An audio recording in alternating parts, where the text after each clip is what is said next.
Everything good? You're good? Great. Had a great morning. Yeah. Had a great morning. The hemp seeds I'm eating in my salads are really, in the morning You're a it's a hemp rush. eater? I like hemp seeds. Yeah, yeah. I like a good salad. Yeah, I like that's hemp what I seed do. too. Yeah. Welcome to the Oh, Hemp Seed podcast, everybody. We're talking hemp seed before we get on. Yeah. is there a Substack dedicated to hemp seed? Maybe there should be, and maybe I hope not. no. I hope not. I can't imagine anything more boring. Although I do love hemp seed. Hi, everybody. Nice to see you. I put hemp seed on everything. I put it on salads. It's a nice little salad topper. Yeah. Sometimes I'll put it on oatmeal and just get a little crazy. You never know what I might put in a shake too. Maybe a little hemp seed. You grind that Really? up. Delicious. Do you buy it in bulk? Do you go like to the bulk store and get like a large amount of it, or No, I no? try not to go into bulk stores because one Okay. time I went into a bulk store, got some banana chips, took them home, pulled out a toenail. Oh, So yeah, I don't do the bulk stores. ooh, and that would be a frightening thing to discover. Welcome to the Substack. Sorry, the FiveStack. Welcome everybody. The FiveStack on Substack. Yeah, hi Mona. Nice to see you. You're Now our this addiction, earlier too. time, 3 p.m.-ish, we almost made it Yeah. on time today, but we were so busy talking about stuff. It was so amazing. You know, one of the things I was talking to Dean about is that I had put a previous broadcast that we did together when we were still doing Narrative Canada, and I put the transcript through Grok, the AI that X provides, which is actually a very nice AI. I've got The all only good thing he's done. Yes, it's actually very useful, friendly, as I'm just watching Boomer scratch himself. Boomer, no. Boomer, don't scratch that area either, for sure. Yes, Yeah. Boomer just Hi, got back. Kathy. By the way, thanks for everyone who's asking. Boomer's Hi, fine. friend from Quebec. Boomer's okay? Yeah? Yeah, Boomer's okay. Hello, friend from Quebec. Hello, William Brown. Hello, everybody. Hello. Anyhow, I asked Grok, I said, Grok, can you just take a look at this transcript and the show and just analyze where it's fitted into the narrative that was the Canadian elections? Like, did we influence the elections? Did we have a role in reshaping what people thought about Pierre Poilievre? All that kind of stuff. Because I was like, I've got my opinion, but really, who cares what I think? Yeah, we all feel more powerful and important than we all are. So it's nice to get that unbiased look from Grok. Yeah, so I let Grok have all the information, and what it did, I think is how you refer to. Yeah, you called it he in our private Yeah. conversation. He said this, but Grok is it. It's an AI platform, yes. That doesn't have a pronoun, right? We haven't got there yet. Where we're starting to negotiate. I don't know. Did it pronouns get for angry AI. at you when you called it he? Was it like, excuse me? I've never Kind of asked. I can they, ask. them? I can ask afterwards. I'll say, do what it. pronoun All right. would you prefer? But we might be getting there because there's a whole other story we'll get to later. But All right. But Grok was very complimentary of the show and actually did say that it was not only highly original, that broadcast where we linked Elon Musk's comments about Trudeau not surviving as the PM by talking about the tariffs that had just been announced earlier that day, I think, and then also linking that to Musk's disinformation campaign against Donald Trump or for Donald Trump during the American elections. We put all that together. And then you also included this Pierre Poilievre security clearance issue, which raised a lot of questions around, is Pierre actually trustworthy in role as the PM? Do you want to give him your vote? The dude can't even pass his national security background check, tried to outrun it for 3 years. And we actually launched that story like 3 years ago. So there you go. So it says that They, them. whatever. It says that narrative significantly but indirectly shifted trajectories by amplifying trade and interference concerns, contributing to Poilievre's electoral loss. Trudeau's accelerated resignation via tariff pressures and Carney's April 28, 2025 elevation via our anti-Trump framing. Trump's 51st state taunts and Musk's anti-Trudeau posts were pivotal, although later on, but they were all sort of driven by some of what we reported on November the 26th, which preceded almost everybody's reporting on that same kind of topic. November 26th, is that when we did that Yeah, show? that's a long time ago. It was. I remember that show. It was sort of like, I know I was leaning over my skis a little bit there because I was like, I am about to make a statement that's pretty big Ballsy. at the time. Yeah, like nobody at the time said that Musk and Trump were going after Canada, after Trudeau, and supporting Pierre. But we were first to analyze that, first to bring it to air, and I thought I should mention that with everybody because, hey, here we are. It's nice to give ourselves bouquets sometimes. We operate in a silo, right? You're in your place, I'm in mine. We live in the same city.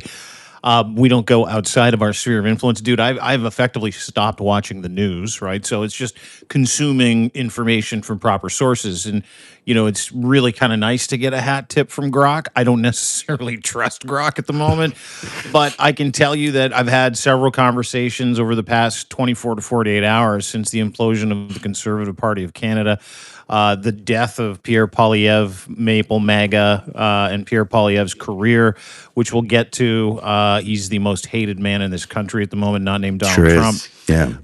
And some people in political circles have reached out to me and said, "Hey, dude, we got to thank you for the hot tip on the national security background check. Him not having one, we drove that thing into the ground. Thank That you." was And I'm you. like, "Yeah." Yeah, for sure.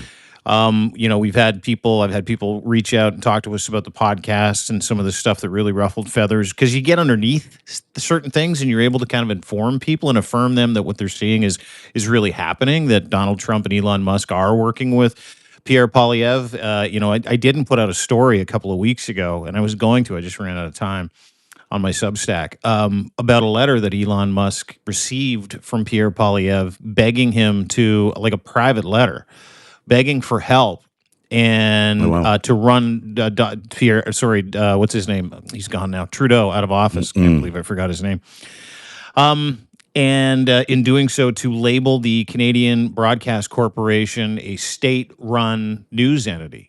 Oh, so he was And responsible for that. yeah, he Ah, was responsible for that, and it's an that's when important piece of communication reporting. Yeah. huge. It was in Yeah. Politico. It's a great article.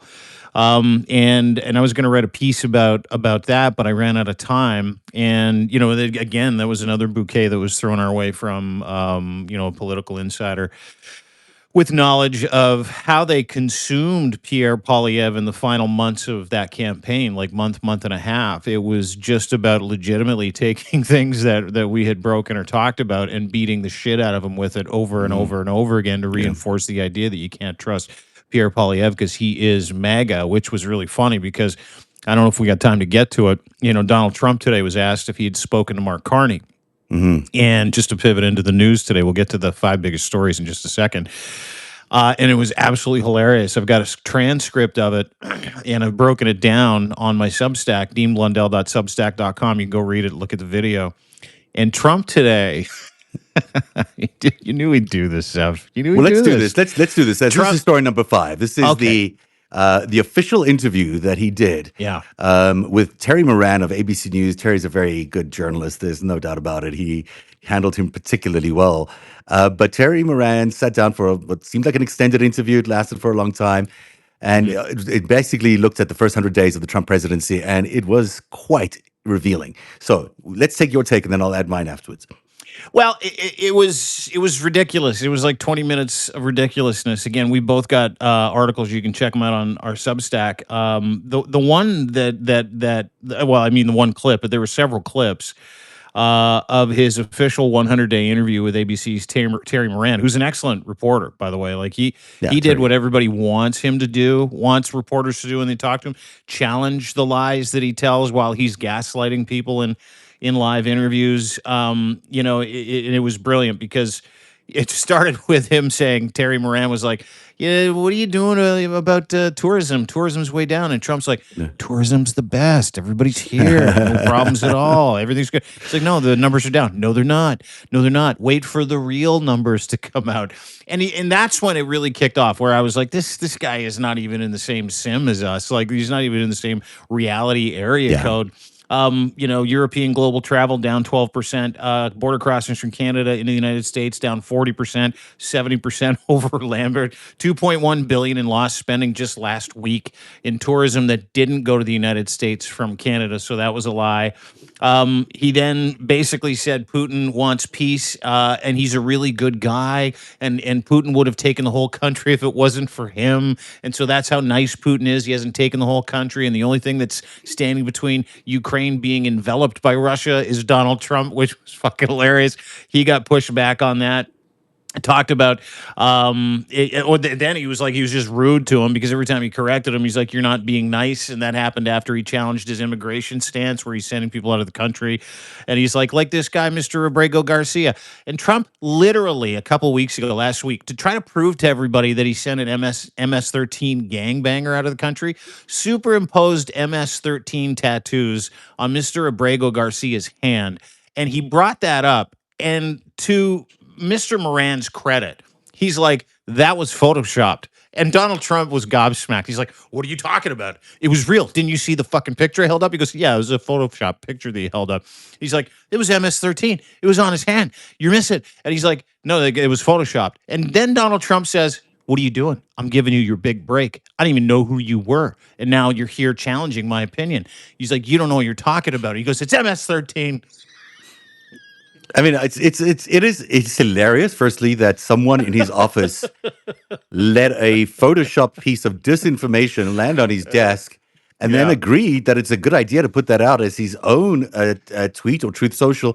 Like it's so many Have you seen egregious the picture? errors. Yeah, I've seen it. Yeah, It's like, dude, I look at this shit all day, yeah. right? You can see the ones that are real, ones that aren't. And sometimes you get fooled. There is no way you can be fooled by the photoshopping of MS-13 on the knuckles of Kilmar Abrego Garcia. It is so fucking low And this was rent. weeks ago, right? So, I mean, it's egregious that he was first given this piece of disinformation. It's even more egregious that it was allowed to go out as an actual communication from the White House, Yeah. of the president of the United States. Total lie, total disinformation. No one ever told him, apparently, that it was a total lie and disinformation in the week since. And now it's come up in an interview, and he still stands by it. And yes, it's hilariously funny that the president of the United States is completely incapable of discerning, truth from fiction. But it's also the president of the United States is completely incapable of discerning truth from fiction. And that is really important. I mean, this guy is incompetent. He's either lying deliberately to the American people. Would be That's that terrible. one. It's that one. There is no way anybody could be this incompetent and sit there and continue to be incompetent. I mean, that's his special superpowers of trying to appear competent while looking completely incompetent. I'll take you back to the ultraviolet light that you put under the skin and the hydrochloric acid you put up your asshole to get rid of COVID. So, like, dude, he is incompetent and stupid, but he's the guy that y'all got warned about all the time, who lives in this separate reality where he tries to manifest truths Mhm. based on whatever narrative he wants other people to believe. Like the whole idea that his first 100 days have been this smashing success. Watching Pam Bondi literally this morning when she was in that cabinet meeting where she's It's doing one of gross. these.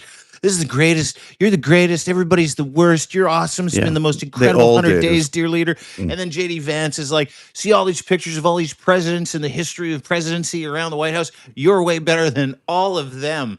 I mean, this is a very deliberate exercise every time he opens up his mouth and misrepresents the truth. So don't get his incompetence mixed up with his ability to lie like a fucking serial killer. Look, right, we have to examine this, is that the various possibilities. Potentially, he's lying deliberately, in which case it's completely corrupt, right? I mean, the guy should not be anywhere near any power and should be impeached yesterday for all these lies. Maybe he's being deceived. Maybe he's in a disinformation bubble, as Zelensky would like to say, and maybe he's getting fed a lot of information, and he's so incapable of determining what is truth and false that maybe he's just, a absolutely one of those.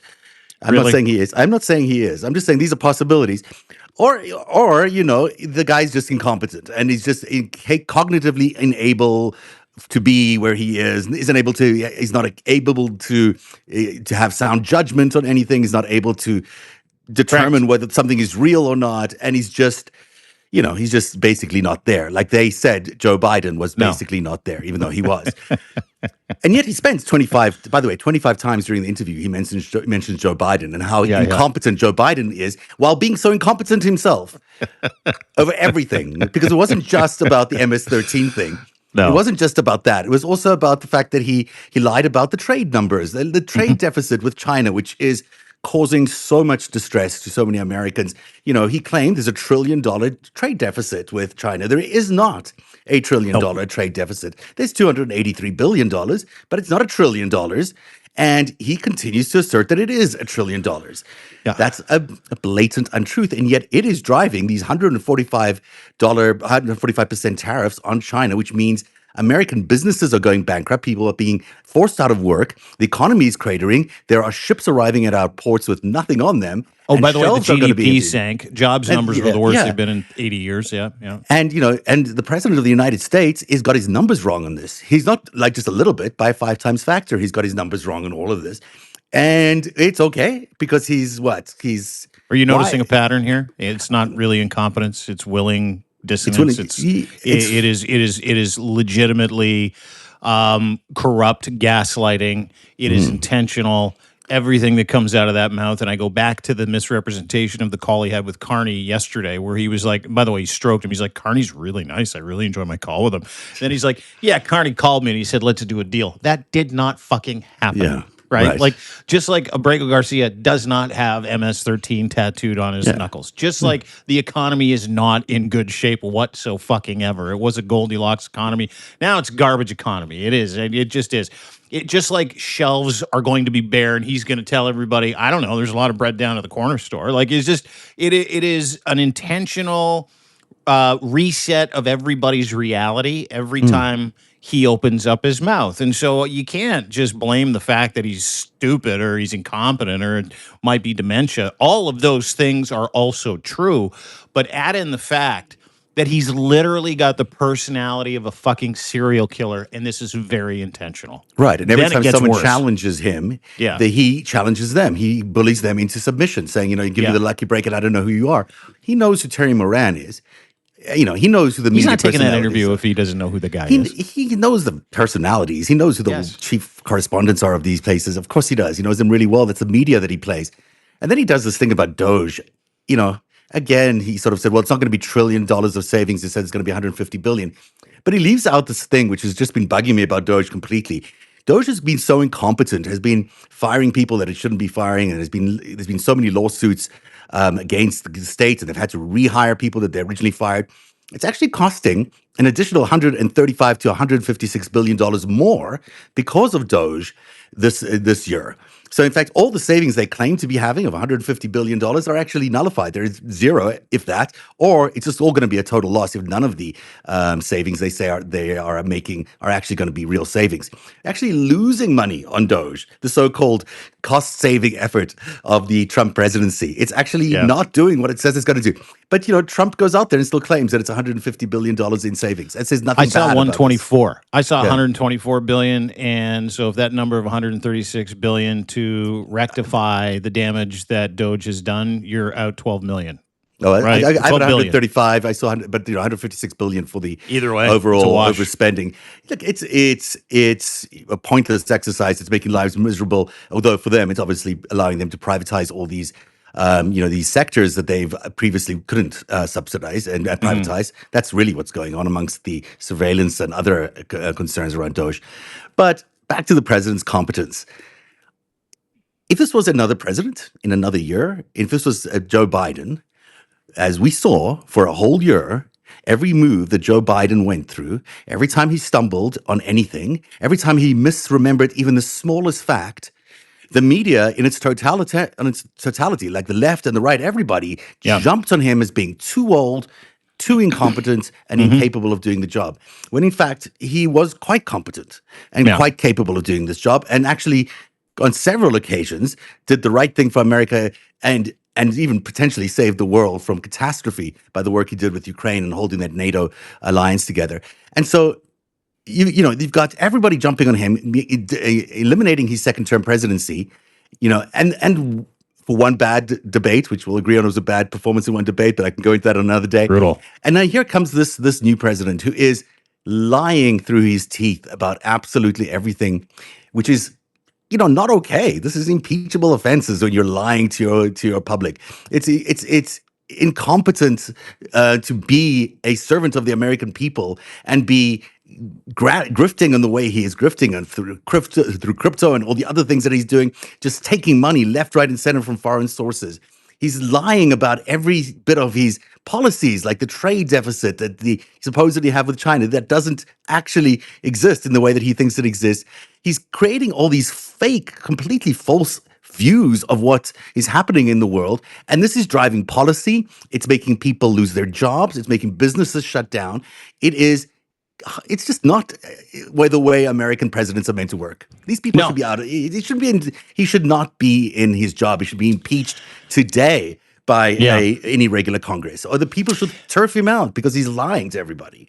You know, back to your point about Biden and a couple of different notes on the Biden insertion 25 times into that. He needs a boogeyman, right? So the Yeah, economy. Remember when the economy was roaring prior to Biden handing over America to the Trump regime? He's like, the only reason why the economy's roaring is because everybody knows I won the election and I'm coming in hot. Everybody, yeah, it's all me. It's all my doing. And then when he comes in and the economy tanks, he's like, oh, this is Biden's economy. It's his economy, not my economy. And then when he hits people with tariffs and the economy literally tanks and they lose $10 trillion, he's like, it's because of all the Biden stuff that he did and I got to undo it. So there's a little bit of pain. This is Biden's pain. It's not my pain. And you have to be legitimately a village idiot to go back and forth and go, okay, I believe that. No, I believe that now. No. Actually, I go back and I believe the other thing that he said prior to the other thing that he said. yeah. He is a failure. He is a walking, talking human failure. I did a piece on my Substack that compares the kind of because Trump the other day said he wanted to be the Pope. Remember that? He's like, the only other Yeah. job I'd really want is the Pope. And I'm like, oh, let's have a look at the job description. So I took a piece and I took all of his complete legend of his legal and ethical issues over the past 30, 40 years. Massive piece done by a gentleman of the last name Zensi. And so I put it together and said, okay, let's see if he qualifies. See if a rapist, 34-time felon. And it Yeah. is the Vatican. So, the chances are he might get a job there. But long story short, it was even worse than I thought. Like his track record of failure, extreme business failure, political failure, relationship failure, is so intensely awesome that I was even shocked, even knowing that I've grown up watching this guy grift and lie and steal and cheat and do all the things that have given him what he has, which is the White House. And I'm like, I again was reminded, like, how the fuck did this guy win? Like, how did America decide that this is what they should do? And then I'm watching that interview with Terry Moran. And I'm watching him lie and get caught in lies over and over again and really try to revisit all that history and Yeah. change history and blame everybody else for his current failures. Like, we're literally watching him fail in real Oh, time. yeah. And I'm like, this is an unbelievable moment in time. Like, we're literally, ethically, morally, intellectually, academically, socially, America has chosen the worst fucking person in the history of people not named Hitler or Stalin or Putin to lead the country. Yeah. And this is the result. This is what you get. I mean, this is, I hate to say it, but this is what America voted for. And that was the other my favorite part of that interview too. I don't know if you watched it, where Terry Moran's like, hey, listen, what do you say to people who are like, yeah, we voted for Trump, but we didn't vote for this. We didn't vote for the lack of due process, the destruction of human rights, the invention of a police state, the death of our economy, the death of our reputation on the world stage. And Trump, to his credit, is like, yeah, this is what y'all voted for. So this is what you get. Suck it. And I'm like, okay, there you go. At least he's saying it. Yeah, but they didn't even vote for it. I mean, truthfully, they didn't vote for all these policies. If they knew what was going to come their way with some of these policies, they would never have gone for these. I mean, no one was certainly voting about invading Canada. No one Dude, was. he said he was going to deport all kinds of people, and he was going to take away due process. He's doing that. Some of that, and they yes, voted absolutely. for that. And they did know that the tariffs were coming, but they certainly didn't understand what he meant by the tariff war. He did that, but they did not vote for taking over Greenland or invading Canada or whatever other nonsense he's coming up with, So for me, it's like, it's just, look, the guys, I lost you, so I got to plug myself back in. There's just a big issue here with his competence. And I don't understand why their media is so weak-kneed around this, that they can't even publish a fact check like you and I did about what happened yesterday. Like, okay, great, you did the interview, ABC News. Now, why don't you go through it and say which of it was real and which of it wasn't real? Because, there's so much fakery and so much bullshit that you can't even Yeah. tell. But anyone can check out deanblundell.substack.com or narrative.org. You get our fact check. We should get into the other stories of the day. Sure, yeah. Which, number 4, let's talk about Dugin, just because I find him such an interesting character. So, Alexander Dugin, the minister of Russian Putin's brain. philosophy. Yeah, Yes. Putin's brain. Yeah. So he's a well-known He came character. after Canada. Yeah, tell us about the story. Yeah. Well, so I know about Alexander Dugin because I remember when the army of Ukraine blew up one of his cars and his daughter was in it. If you remember that. Yeah, which he was yeah. going to be in that car, but then Yeah. chose not to be in that car. I remember that. Yes, Strange. Yeah, strange. Yeah. Last second, he's like, no, you take that car. you I'll go take home. A different. I'll get to ride with my friends here. I'm gonna hop on the subway. Yeah. I'm a little nervous about driving that car home. Yeah, So Alexander Dugin clearly took the loss of Canada's election. Speaking of which, Pierre Poilievre's loss of the election, really bad. Like, he was really upset. And I'll tell you why he was upset, because he's now threatening Canada. This is Putin's right-hand guy, Putin's brain. He's now threatening Canada via Donald Trump and putting out tweets today, effectively begging Trump to invade Canada after Carney's win. And I'm just going to put this in quotes because this is from his tweet. This is a little bit. Quote, Canada equals Ukraine. wow. What does that mean to you? I'll tell you what it means to me, but I want to know what that means to you, and then I'll get to the story. What it means to me is that he thinks we should invade. That the United States should invade Bingo. Canada in the same way that Russia invaded Ukraine, Correct. and not for good reason. Yeah, Mark Carney's win really put a monkey wrench in Donald Trump and Putin's plan to take over Canada, because Pierre Poilievre was their guy. No matter what Donald Trump says, Pierre Poilievre was their guy. He was their in. He was like, hey, you're just going to swing the doors open for us. We'll come up there. We'll take whatever we can. We'll do business with you. We'll unite our two countries. Pierre Poilievre is MAGA through and through. Lost the seat, lost his mind, lost the election, lost his expense account, lost his house, lost it all, because Canada was like, hey, fuck you. We don't do that up here.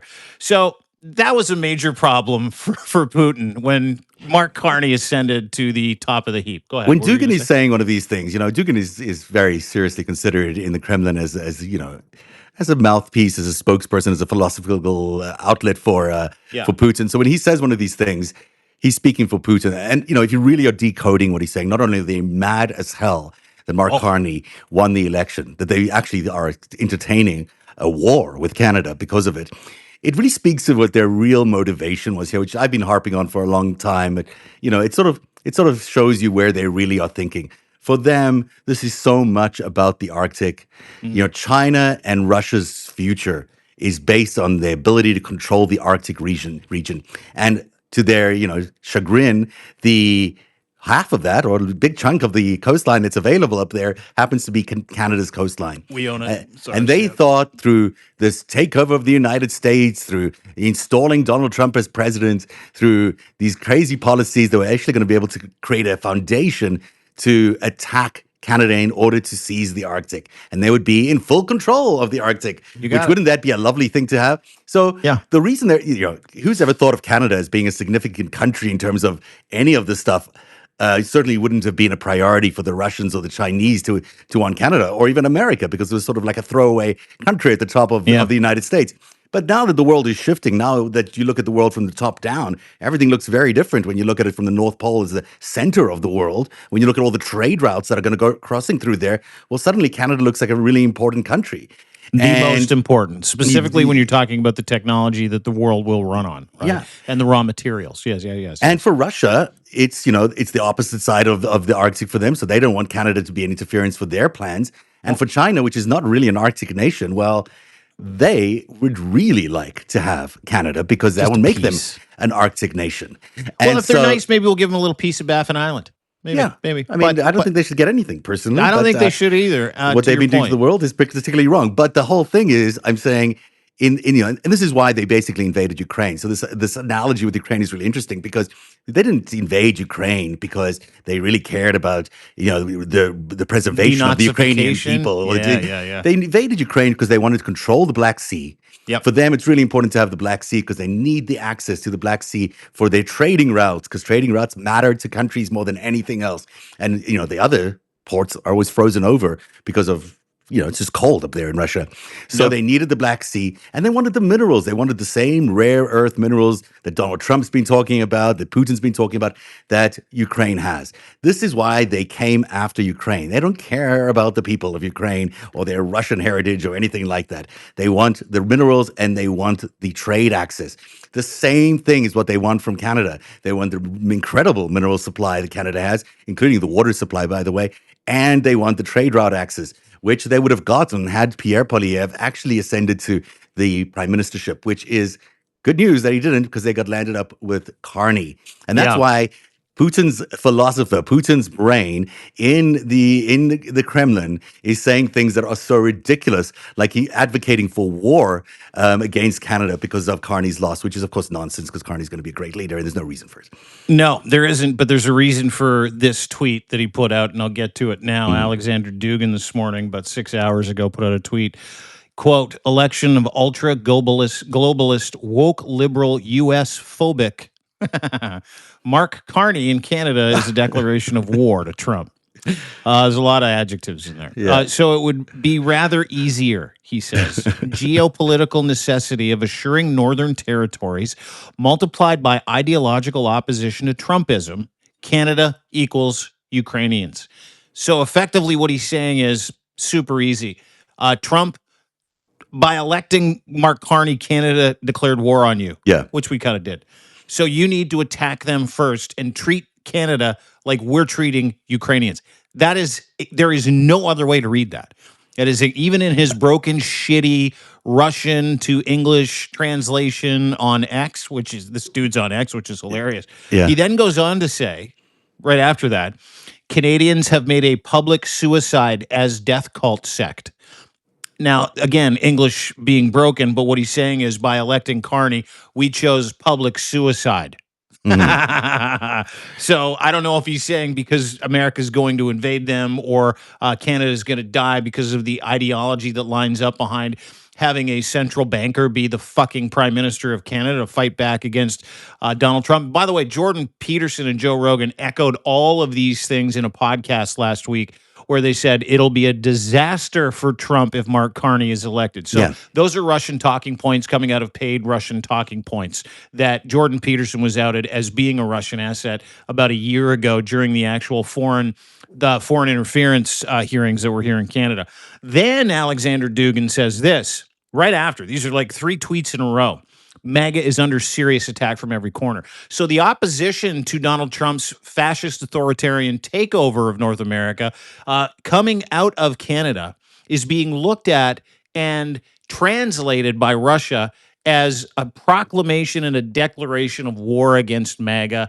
And Putin's guy, Putin through Putin's guy, said, Trump, you need to go and attack Canada right now, or we're not going to get out of Canada what we want to both get out of Canada, which is the Arctic, which is the Northern Passage, which is all the critical minerals and raw earth materials that will make Canada, Russia, and China the multipolar powers that we've designed this plan around. Yeah. So there you go. I mean, Canada, heads up. That's why he's Putin's talking. guys like threatening to tell Trump Yeah. to forcibly fucking invade and attack Canada before things get out of hand and Carney kicks the shit out of him. That is fear. That is fear in the Kremlin. That is fear in the relationships belonging to the axis of evil. And again, a testament to how much Mark Carney scares the shit, because he's the new leader of the free world. Let's just put that on the table. Well, he certainly is leading the country that is the most desired by all these other nations. And, you talk about fear.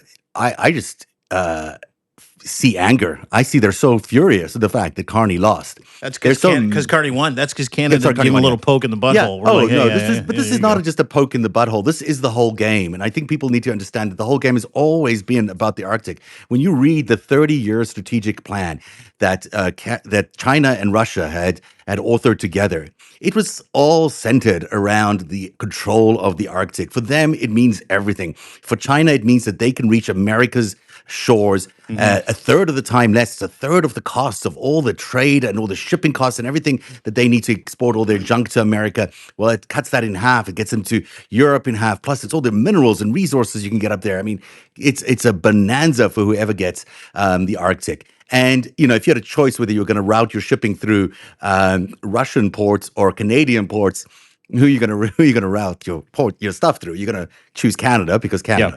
Canada. And so, you know, this whole 30-year plan that they've built together, which is basically all that Putin has left. He has squandered the Russian sovereign fund. He has squandered all this money on the war. He squandered all these lives on the Ukrainian war. He can't afford to even build his Northern Territories development plan because he needs China so badly to do it. But in order to do that, he needed to have Canada, and he doesn't have Canada because not only was Trump's 51st state stuff rebuffed in this ridiculous way, but Pierre Poilievre, who was the only other backup, never got elected. So boohoo, Pierre. Not only didn't get elected, lost it all. Yeah. So, if anyone should be, I love us. he lost, and Putin, who's really Pierre's boss. I mean, there's no other way to look at it. Is mad at Pierre right now. He really is mad for losing that, and he's saying he's mad at Carney, but Carney's too smart for all of this. Macron's too smart for all of this. They know how difficult Putin's position is economically, how difficult his position is in the war. He's not winning this war. He's not even close to winning this war. Dude, and the money that went into trying to turn Canada into a chaotic state, right? Do you know how much money they spent advertising the fucking and promoting the trucker convoy? Oh, yeah. Hundreds of millions of dollars, hours, days of fucking effort. For years they were at this, trying to turn Canada inside out. And we insulated.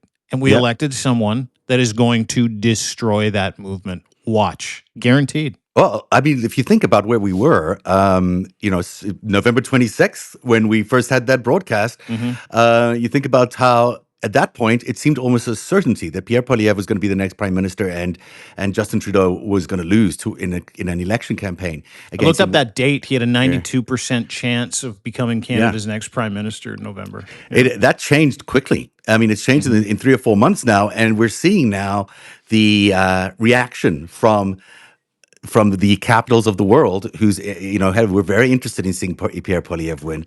And Justin Trudeau gave up his leadership there under very, I think, noble circumstances, and being able to pass the mantle to Carney was a remarkably strategic and thoughtful and patriotic thing that he did. And it's clearly going to pay off. And I don't think for a second Carney doesn't realize how important his job is right now. He understands how important it is, and so does Europe. And between the European powers and the American and the Canadian powers, they understand that what they're facing, that they potentially are at war with, the United States, China, and Russia. But they also have the wherewithal, and they now have the mandate to fight against it in a way that we've not seen before. So, if I was laying odds, I wouldn't be betting on America's success here, or Russia's success here, or China's success here. I wouldn't. No, I wouldn't either. And just a quick postscript before we move on to story number 4 or 3, whatever we're at. Yeah, we're killing it. Sorry. No, that's okay. Just a quick postscript. This was not part of the plan, right? And so, you're going to see a bunch of rhetoric. If you're in Canada, you're going to see a ton of propaganda, the double down effort to make life miserable for Mark Carney. Mark Carney's phone call, which we were talking about earlier with Donald Trump yesterday, which Trump completely misrepresented, is predicated on the idea that this is not going to be a sideshow. He's going to meet with Trump and his team, and it's not going to be one of those weird Zelensky Oval Office dressing downs. It is going to be, okay, what do you want to do? Because here's what we're doing. We'll try and squeeze you into it. that's when you're going to see America get really mad. Specifically, the Trump regime get really mad and talk about being disrespected and a hostile act and what about us and blah, blah, blah, blah, blah, play the victim card. But expect, convoy level propaganda Mm. to start coming toward you on any social media app, specifically Twitter, Facebook, and Instagram, because it's going to happen, and TikTok. So careful out there. Heads up, everybody. And Quick eye. Trump is going to get more and more vocal, I bet, about Canada, and more vocal about how much he wants Canada. And I just I think don't that know. he has to, because Dugin and Putin are going to make him do it. They're going to make him be very aggressive. Yeah, he They're is gonna their make- lapdog. I forgot He's about going to that. make them be very aggressive on Greenland, because that's the other opportunity for them in the Arctic. Those two prizes are what they want. So, you're going to see a fired up Donald Trump for sure. You're going to see Vance making all these threats. The bottom line is the American people have no interest in going to war with Canada, none at all. And it just doesn't have the support of the military or anybody reasonable or rational within the American elite that is going to be supporting anything like this. And certainly, it seems like an nonsensical proposal. But you're going to hear it. I think it's going to be quite, Speaking of kind of crazy, this was also related to the same thing, and I'm sticking with the same story because we've built a theme here tonight by accident.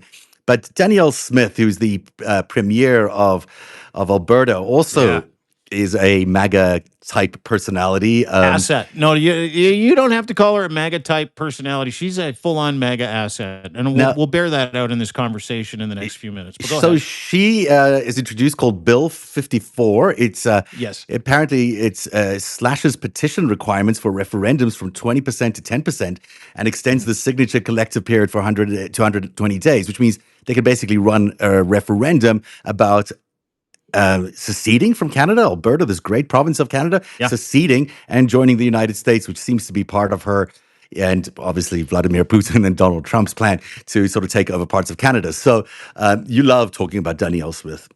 Yeah, she is corrupt. She's under an RCMP investigation for widespread financial fraud. Widespread, like to the tune of almost $1 billion. She is not a libertarian. She is a conspiracy theorist. She is a quisling.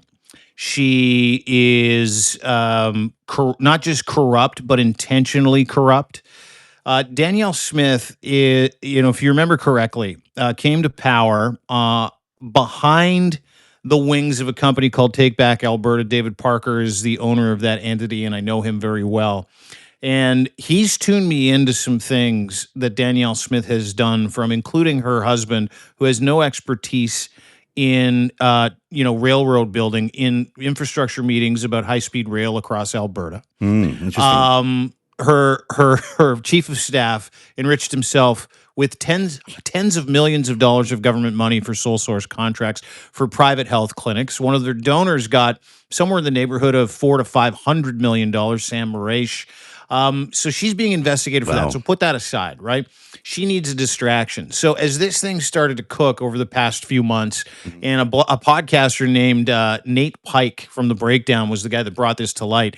He got sued and had to shut his podcast down until he got legal clearance to keep talking about the facts of this case. Like that's how upset and angry Miss Smith is, whose real name is Marlena Kolednicki. I always make a habit of not voting for people with fake names. Everybody, it's just usually it keeps. It's an indicator. It's a tell. Yeah, it's a tell. So Danielle Smith, yesterday, because Mark Carney won and Pierre Poilievre was her guy, and she is literally dyed-in-the-wool, hardcore Maple MAGA leader of the province of Alberta, which has a burgeoning, pro-American crowd. Like 30% of Albertans would leave Canada to join the United States. Or say they will leave Canada. They say until they realize they don't have public health care. Correct. But, Alberta is a captured province. Their news, everything they've been told for years, that all their money goes to Ottawa to pay for social programs for other people and to float Quebec and to float Nova Scotia. That's all a lie. It's been perpetrated over 100 years. And Alberta and Ottawa have hated each other for a long time. So it's her get out of jail free card all the time. So she puts out this announcement yesterday, Bill 54, which says we're going to hold a referendum on leaving Canada, but the bar to be able to hold that referendum for secession was something like 600,000 votes that you had to get on a petition to just hold the referendum, and it had to be done in something like 60 days. Well, she took that time frame, lengthened it to 120 20 days, days. and then said, you know what, and we're going to change the Constitution and the law around referendums for secession, and we're going to make that number 10% instead of 20%. We're going to make that number 170,000 signatures as opposed to 600,000 So they can't even get signatures. 10%, basically. They can No. get 20%. They can barely get 10%, they think, if they extend the time period and Yeah. allow other people to, potentially get bought into this process. But it's a tiny number, obviously, 10%. They Yeah. won't win any referendum, but they will at least be able to put it out there as a potential threat to Canadian sovereignty. But this is the same. It just proves what we've been saying, that the same mechanisms that are that attacked Trudeau, ultimately that were supporting Pierre Poilievre, are also the same mechanisms that are holding up Danielle Smith, that are the same mechanisms that are holding up Donald Trump. They're all beholden to the Kremlin. They're all beholden to Beijing. This is the game the world is playing. And unfortunately for the Kremlin and Beijing, it's becoming plainly obvious to everybody the game that they are playing. The mask is down. We know what you're doing. And so, sorry, it's not going to happen, because once the mask is down, it's really hard to convince people that you have any validity when you've been lying to them. Yeah, and the other problem that they have too is that Mark Carney won, right? So Maple MAGA is dead federally, and so their wedge into Canada to try to take over Canada, to break up Canada, is to go to the most U.S. Religious U.S. province. Yeah. With the craziest fucking Maple MAGA leader who literally has been spending weekends at Mar-a-Lago, weekends podcasting with fucking Ben Shapiro and the guy from PragerU, that whole alt-right crowd, brought Tucker Carlson in for a tour of Alberta last year. Like, she's literally a crackpot. She's crazy. Yep. She eats ivermectin. She dude, I'm not kidding you. Like, during the pandemic, she's like, I've been taking dirt pills and eating horse paste. I feel great. Like, this is the same fucking person, the same moron that got rid of the Alberta Health Services Board because they were pro-vaccine.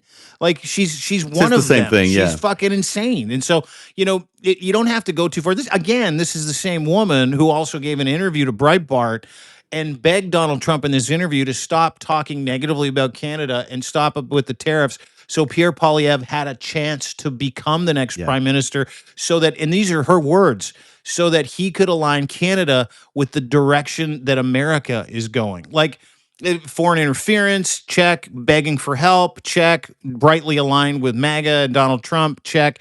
And so now what she's doing is she's threatening Canada with this referendum unless she gets concessions from Mark Carney. Yep. And I always like, when I'm building new relationships or I'm trying to get what I want, maybe I always start out by threatening people, don't you? It always works to really threaten people first outing, really go after them and their, credibility. Yeah, that's great. That'll work well. Yeah. So she's standing there literally yesterday, giving this press conference, trying to put it into saleable terms, where it's like, we're going to get you involved in democracy. No, she's not. No. You know what she said to the people of Alberta? The vast majority who are Canadian before they're Albertan and wouldn't dream of taking part in a referendum to leave this country. She said, you want this.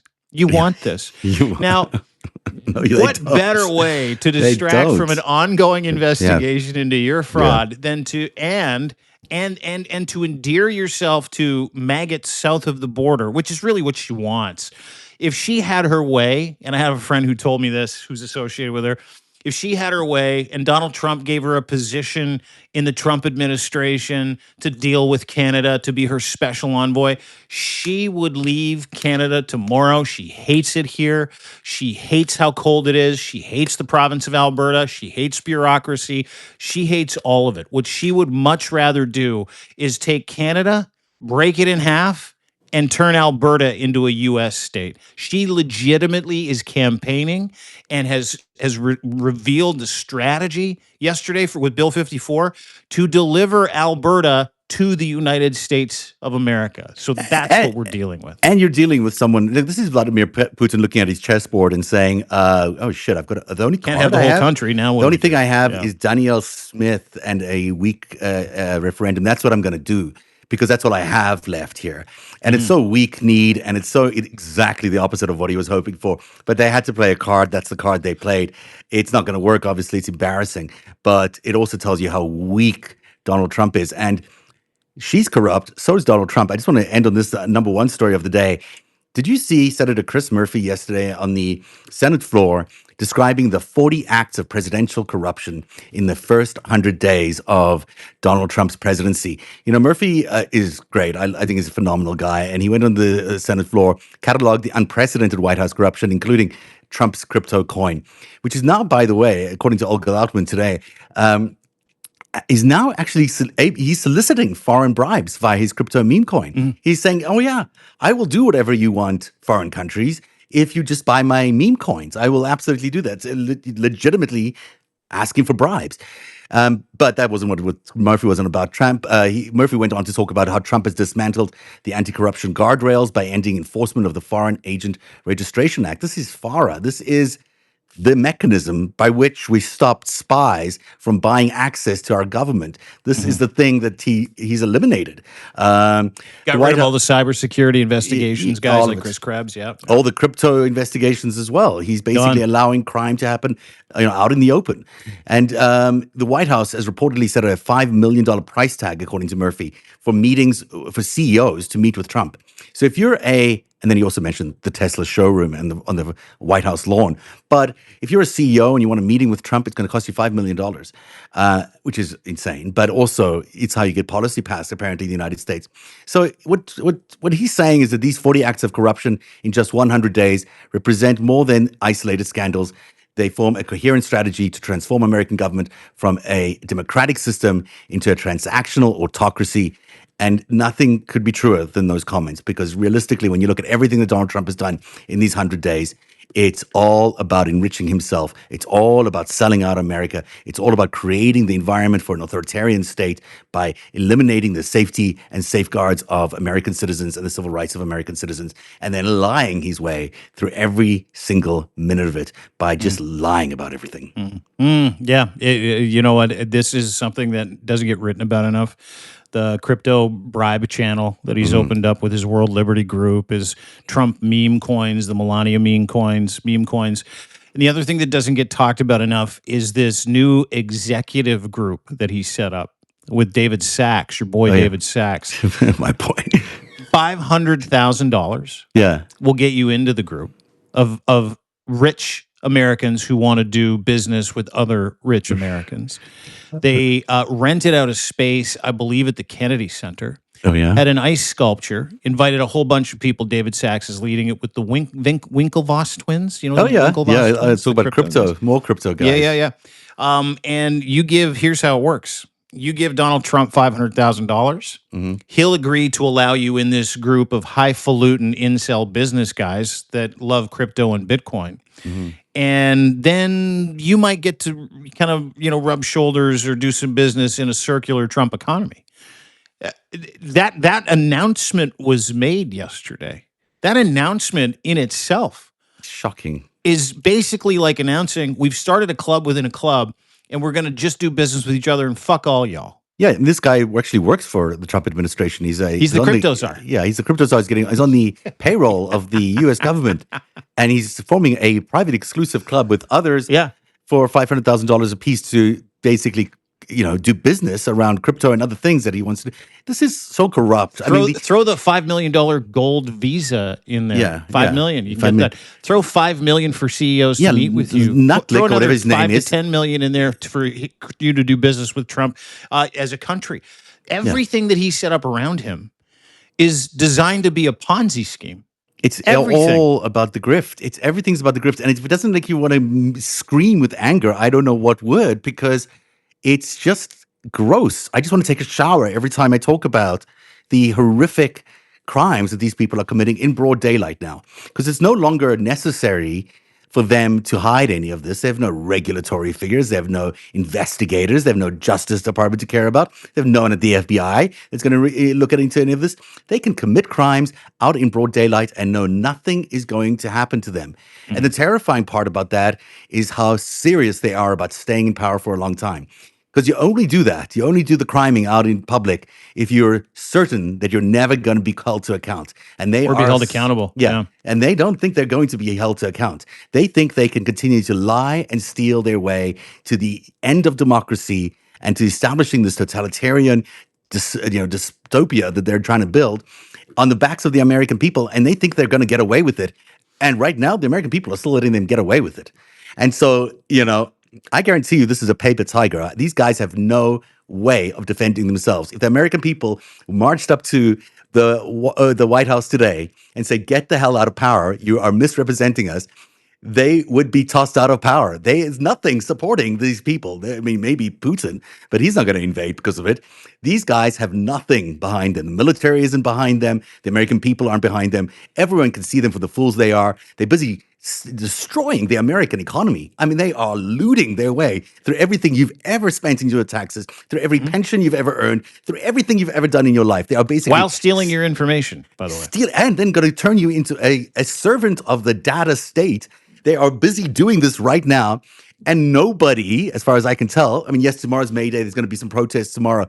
People need to get out there. I don't want to be advocating for this kind of stuff, but I feel like I'm sort of Are you advocating for an American revolution in 2025? I am a fan of the American Constitution, and the American Constitution is pretty clear about where the rights of the people and the duty of the people are. And when a government is in power that is so basically, obviously lying to you, stealing from you, destroying your rights, destroying the rights of other people, on the premise that they're being somehow effective about illegal immigrants, which is, I mean, how racist are you that you think that this is actually true? This is not true.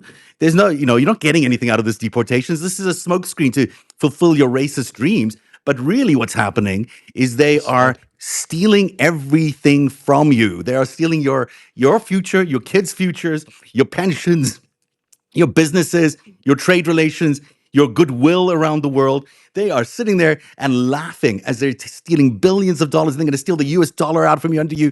They're going to take all the gold at Fort Knox and replace it with crypto, which is worthless. They're going to make themselves super wealthy, and they're going to leave you with nothing.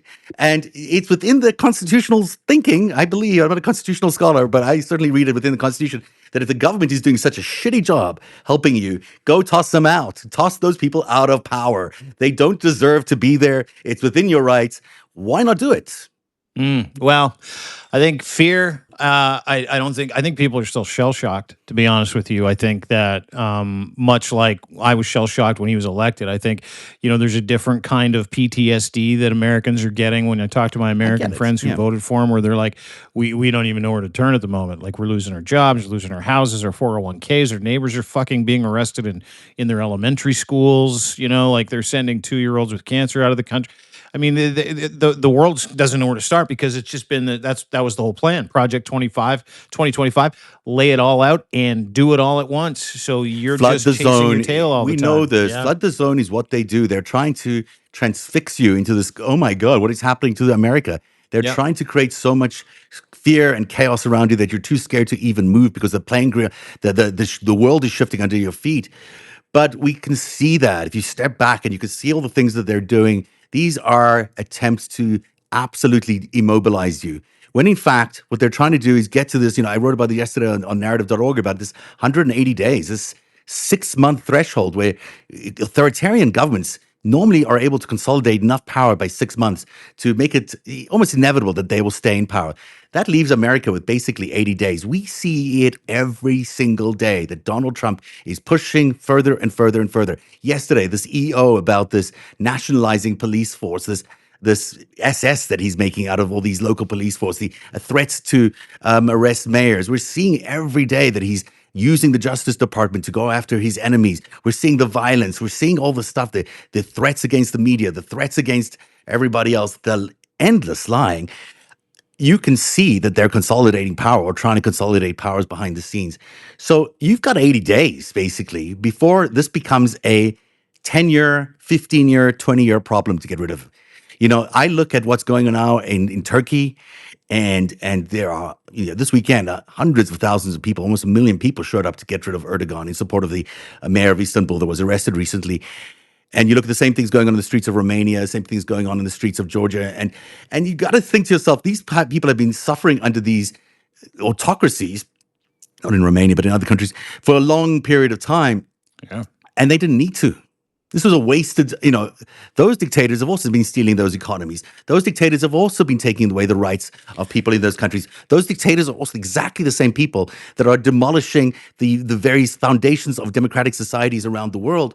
And it's taken them this long to get to the point where there are a million people standing outside and saying, Yeah. get out of power. But we don't have to go through that. We don't have to do this. There's nothing in the world that says Donald Trump is legitimately allowed to be a dictator in the United States. He is not. The Constitution is not there, does not support this. The Constitution doesn't support anything he's doing. That's why judges keep pushing him back. That's why he's trying to change the Constitution. Yeah, right? His right. biggest, you talk about Donald Trump's biggest enemy, it's the fucking Constitution. He wants to change the 14th Amendment, wants to keep the Second Amendment, wants to change the 20, like if you could get rid of the 25th Amendment, which by the way, had Biden done any of this, the entire Senate, Congress would be begging for the 25th Amendment. So, his biggest issue are the freedoms, the rights that are afforded you, my American friends, in your Constitution.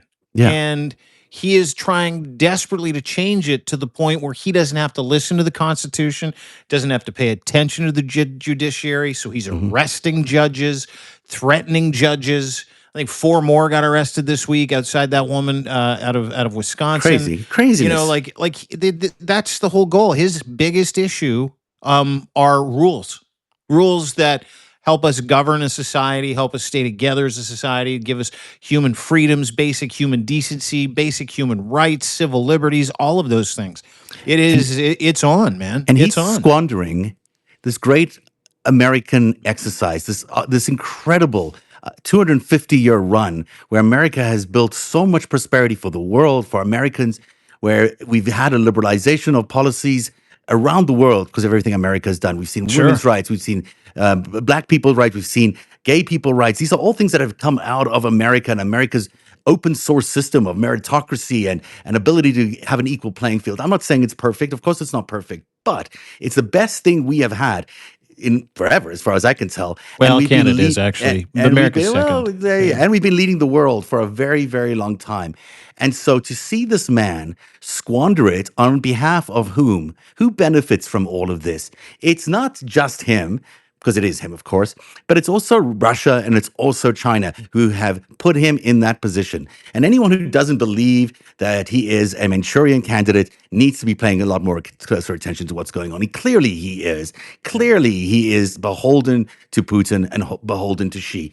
And once you've got that in your head and you know that you've got generations of wealth behind you and generations of success behind you as an American country, and you know that ahead of you, you've got your generations, your kids and their kids and every other kid that is going to suffer under a dictatorship, which is going to steal everything about the human spirit, about the American dream away from you. And you're still not going to go out there and spend 2 or 3 days outside the White House saying, get out of power. We don't support you. This is all it takes. No one's suggesting violence. No one's suggesting anything other than protesting outside and speaking loudly on behalf of your predecessors and your ancestors and everyone who's going to come right after you, that you want the American dream to continue, that you believe in the American Constitution, and that you want it to succeed. Because this is the window. I mean, I'm not... when I wrote that story, it's not something I just sucked out of my head. It's like, oh, it's 180 days. It is 180 days, guys. It's 180 days. It's all you have. We're 100 in. Yeah. So you got to go do it. And, you can say, hey, the people must do it. Other people must do it. I see that on the chat. You got to do it. You live in America. It's your country. I would go there in a heartbeat. Honestly, go do it. It's the only way to get rid of this stain on the world. And let me tell you, it's not just about what's going to happen to America. It's going to be about a war. It's going to be about a world war that the world does not want. It's going to be about, Canada being attacked. It's going to be about all this horrific war that we don't want. We don't want Putin's war. We don't want Beijing's war. We don't want America and Trump's war. We want the world to be a prosperous place where nation states respect each other's borders and things can continue to be hopeful and peaceful for the world. Oh boy, am I on a tantrum today. Yeah, you really went for it there at the end. So, sorry. I really enjoyed it though, because anytime you do that, it means I get to do less and I get to enjoy a pro doing what a pro does. But don't disagree. America, this is your time. Canada's right there with you. We just gave you a shot in the arm with the election of Carney. Now go do it. Go do it. Next time you get to speak a lot more. How's that? What if I don't want to? Because you're so good. I love hearing you talk. Sometimes I get sick of my own voice. So I love hearing. Nice to back it off there for a bit. I can talk to you all day, every day. It's always fun to talk to you. DeanBlundell.substack.com is where you'll find. Dude. Thank you. Really appreciate it. John yeah. King. He's like, good rant. Thanks, John. You're a good guy, Thanks, dude. man. People love you. The people, everybody really resonated with what you said. It's time, right? Everybody's got to do it. Thank you. We love you too. Thanks for being part of this the FiveStack here on Substack. We'll be back tomorrow right around 3 o'clock. As always, this will be on Zev's Substack, narrative.org. It'll be on mine as well. You can watch these live on both of our Substacks. Yeah. But I always put mine out the next day to make sure that we capture what happened the day before. So it'll be on my Substack as opposed to tomorrow. But go and subscribe for free. Pay if you like. We don't really care. We're just really happy you're here. Really happy we get to talk to you on a somewhat daily basis and chop it up and kind of give you the view from the United States, maybe 40,000 feet. Same thing with Canada, maybe 40,000 feet, and do with it what you will. But at the very least, we're really grateful that we get to be free to tell you the stories that we tell you, share with you information that needs to affirm where you're at and the values that you hold to be true in a democratic society. Listen, I put out a daily newsletter every day, and it's 5 stories. And we try to do the same thing with this 5 stories that every democracy-loving Canadian and American needs to be aware of that you might not hear elsewhere because of the spin and the bullshit. So we try to strip all that stuff away for you. We love doing it. Grateful that we could be here with you today. Really appreciate it. Thank you. And a lot of the stories from today's countdown are on Dean's Substack, so DeanBlundell.substack.com. Yeah, both of us. And thanks for being here, everybody. Have a good time. We'll see you tomorrow.